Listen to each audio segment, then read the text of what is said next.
Jérémie, chapitre 41. Au 7e mois, Ismaël, fils de Néthania, fils d'Élishama, de la race royale, vint avec des grands du roi et 10 hommes auprès de Guédalia, fils d'Achikam, à Mitzpa. Là, ils mangèrent ensemble à Mitzpa. Alors Ismaël, fils de Néthania, se leva avec les 10 hommes dont il était accompagné, et ils frappèrent avec l'épée Guédalia, fils d'Achikam, fils de Shaphan. Il fit ainsi mourir celui que le roi de Babylone avait établi gouverneur du pays.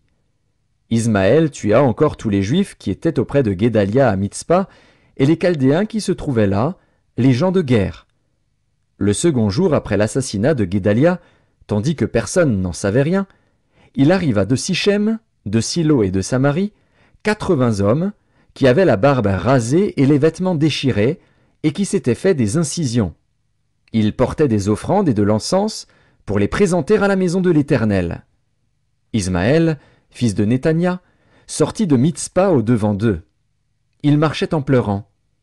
Lorsqu'il les rencontra, il leur dit « Venez vers Guédalia, fils d'Achikam. » Et quand ils furent au milieu de la ville, Ismaël, fils de Néthania, les égorgea et les jeta dans la citerne avec l'aide des gens qui l'accompagnaient. Mais il se trouva parmi eux 10 hommes qui dirent à Ismaël « Ne nous fais pas mourir, car nous avons des provisions cachées dans les champs, du froment, de l'orge, de l'huile et du miel. » Alors il les épargna et ne les fit pas mourir avec leurs frères. La citerne dans laquelle Ismaël jeta tous les cadavres des hommes qu'il tua près de Guédalia est celle qu'avait construite le roi Asa lorsqu'il craignait Baécha, roi d'Israël.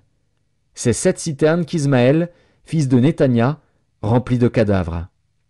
Ismaël fit prisonnier tous ceux qui restaient à Mitzpa, les filles du roi et tous ceux du peuple qui y demeuraient, et que Nebuzaradan, chef des gardes, avait confié à Guédalia, fils d'Achikam. Ismaël, fils de Néthania, les emmena captifs et partit pour passer chez les Ammonites. Jochanan, fils de Caréar, et tous les chefs des troupes qui étaient avec lui furent informés de tout le mal qu'avait fait Ismaël, fils de Néthania.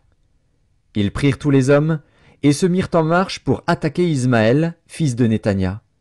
Ils le trouvèrent près des grandes eaux de Gabaon. Quand tout le peuple qui était avec Ismaël vit Jochanan, fils de Caréar, et tous les chefs des troupes avec lui, il en eut de la joie. Et tout le peuple qu'Ismaël avait emmené de Mitzpa se retourna et vint se joindre à Jochanan, fils de Caréar. Mais Ismaël, fils de Néthania, se sauva avec 8 hommes devant Jochanan et alla chez les Ammonites. Jochanan, fils de Caréar, et tous les chefs des troupes qui étaient avec lui, prirent tout le reste du peuple et le délivrèrent des mains d'Ismaël, fils de Néthania, lorsqu'il l'emmenait de Mitzpa après avoir tué Guédalia, fils d'Achikam.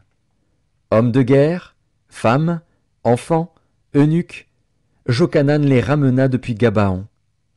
Ils se mirent en marche et s'arrêtèrent à l'hôtellerie de Kimham, près de Bethléem, pour se retirer ensuite en Égypte, loin des Chaldéens dont ils avaient peur, parce qu'Ismaël, fils de Néthania, avait tué Guédalia, fils d'Achikam, que le roi de Babylone avait établi gouverneur du pays.